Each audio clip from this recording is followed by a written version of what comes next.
Hi, today's October 17th, and I'm just doing another update. Seems like it's just coming to you guys like once a month, but I'm gonna try to make it a little bit more than that. So today I want to go over some stuff. I was talking to someone, they were telling me about a situation that's happening in Red Deer with regards to housing. What I'm noticing over here in Edmonton with regards to businesses, how a lot of them are closing, and I'll probably like touch base on like what I see is a trend that's happening over here. So, and I think like we'll also look at some stats with bankruptcies. So the first one, so I was talking to someone um, about real estate, and we started to talk about Red Deer, and they were telling me how they have information about how some developers in Red Deer are going bankrupt. So what we're looking at is like three or four property developers. They're not able to sell their loan. They're not able to sell the houses, and they can't afford to pay their loans. So they actually are going out of business. So if you're in Red Deer, you're gonna start seeing like you're probably gonna hear about some developers going bankrupt down there in the coming months. Also, what I've been noticing is as I drive around Edmonton, I'm seeing like a lot of places up for a lot of businesses are closing down, and a lot of places are for lease and for sale. The numbers are going up. So as you go through, there's a lot of places that you'll see, like banks are moving, restaurants are closing, service sector businesses are closing. So you're seeing this trend happening. So once you pay attention to that, you're gonna basically be like, you're gonna basically be like, if these places are closing, that means these people don't have jobs.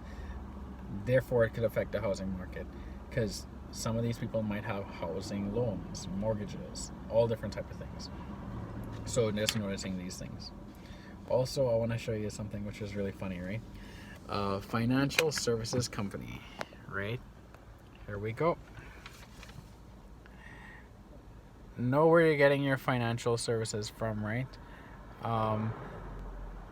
Right? Know where you're getting it from. That place went out of business too, right? So not all financial services are created equally. Know where you're getting your financial services from, and yeah, that's kind of funny, right? You'd think that they would be on top of it to kind of like be prepared and brace themselves and probably take care of people's money. But the sad thing is that probably a lot of people lost a lot of people's money over there, but they're not in business anymore. So that one there. The other thing I wanted to go over is we're seeing internationally and all over the world, there is a global recession that's like on the rise. So I was talking to one of my friends. They came back from South Korea, and they were telling me how the Korean market as well is sluggish.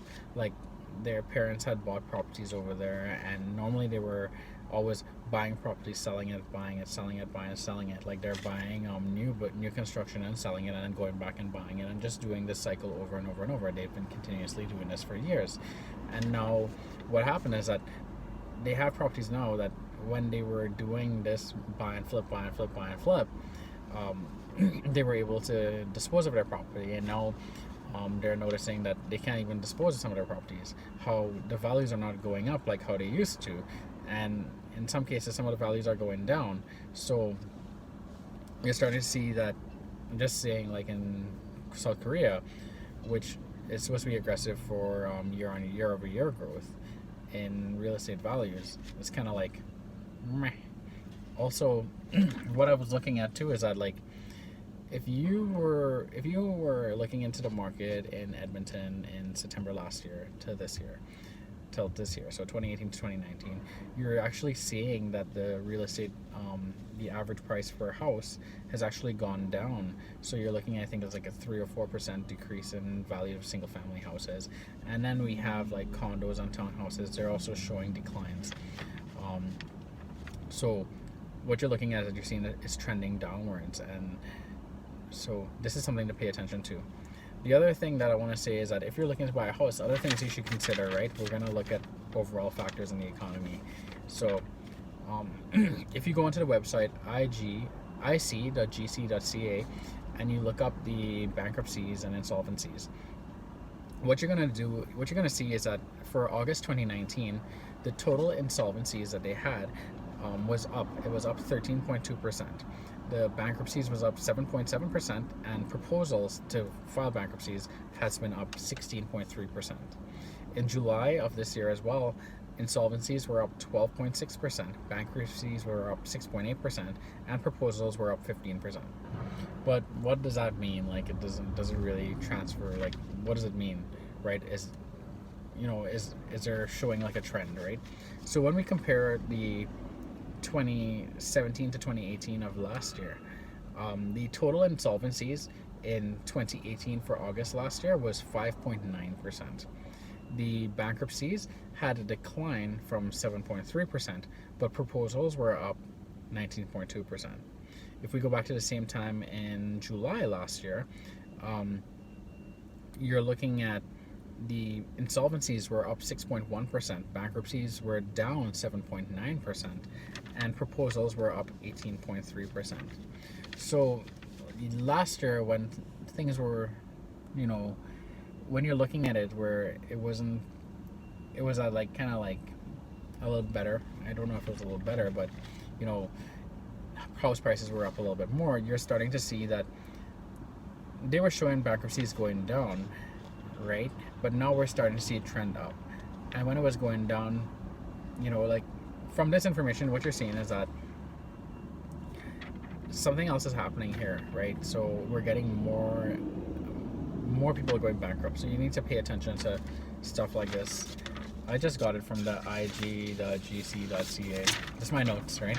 I just got it from there, and just take that into consideration, knowing that there's a lot of bankruptcies out there, knowing that eventually interest rates could go up, and that could even cause more bankruptcies. Interest rates not going to go up like this year, but in the future, say like 10 years from now, things could change. So anyway, that's my little update for you.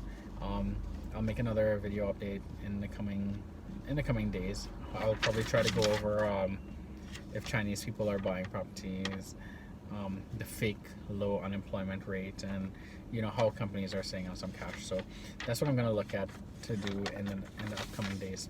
Anyway, you guys have a good one. Thank you for watching my video. Bye bye.